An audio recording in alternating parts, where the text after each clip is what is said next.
এ দৃশ্য বাংলার ভ্যানিস খ্যাত পিরোজপুর নেছারাবাদ উপজেলার আটঘর কুরিয়ানা ভাসমান পেয়ারা হাটের।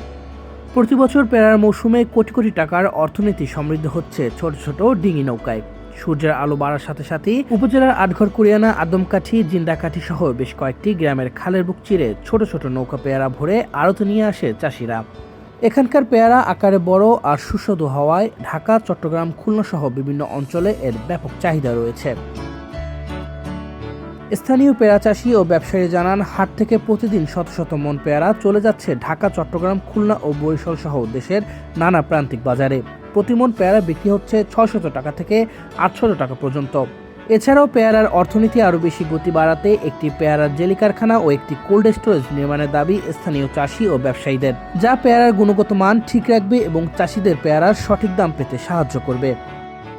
আমাদের এখানে পেয়ারা কক্সবাজার রোহিঙ্গা ক্যাম্পে ঢোকে, কিন্তু ঢাকায় ঢোকে, মিরপুরে ঢোকে, কিন্তু ভোলা কর্পোরেশন সব এলাকায় আমার পেয়ারা এখান থেকে ঢোকে। 50 লাখ 1 কোটি টাকার মতো সিজনে বিক্রি হয়। পেয়ারা কক্সবাজার, রাঙ্গামাটি, তারপরে রোহিঙ্গা ক্যাম্পে, তারপর চিটাং, সিলেট, ঢাকা, তারপরে মিরপুর, তারপরে কুমিল্লা, এইসব বিভিন্ন ডিস্ট্রিক্টে যায়, ভোলা যায়। তারপরে এই জায়গার পেয়ারা খুব সুস্বাদু, তো এই জন্য অনেক মানুষে ভালোবাসে। আজ পর্যন্ত সরকার এমন কিছু করে না যেন একটা জেলির কারখানা যদি আমাদের এলাকায় করতো, তাহলে আমরা পেয়ারার মান আরো আমাদের দেশে ভালো হইতো। তা পেয়ারা পাইতেছি 500-600 টাকা দর, এবং পেয়ারা এবছর আমাদের দেশে শীত করছে, অসুখ হয়েছে গাছে, প্রত্যেক গাছে শীত, এখন পেয়ারার দাম খুব কম। যদি জেলির একটা কারখানা থাকতো, পলেস্টারটা জিনিস থাকতো, আমাকে খুবই ভালো হতো এলাকায়।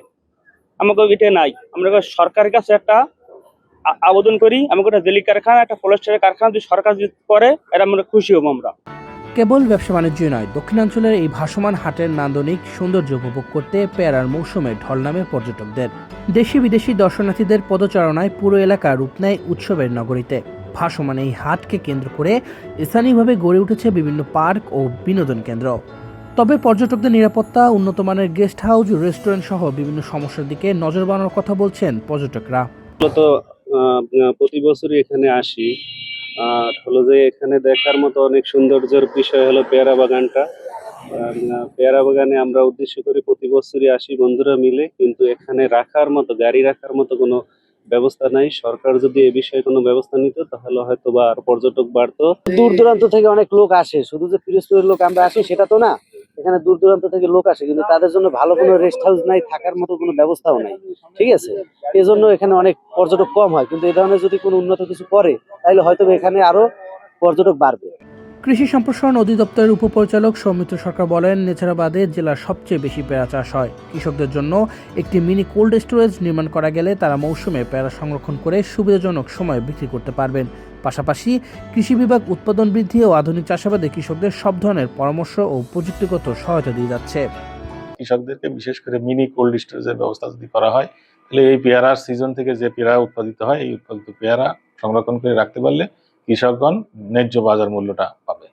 কৃষি বিভাগের তথ্য অনুযায়ী পিরোজপুর জেলার 710 হেক্টর জমিতে পেয়ারার আবাদ হয়েছে। এই মৌসুমে উৎপাদনের লক্ষ্যমাত্রা 7,210 মেট্রিক টন।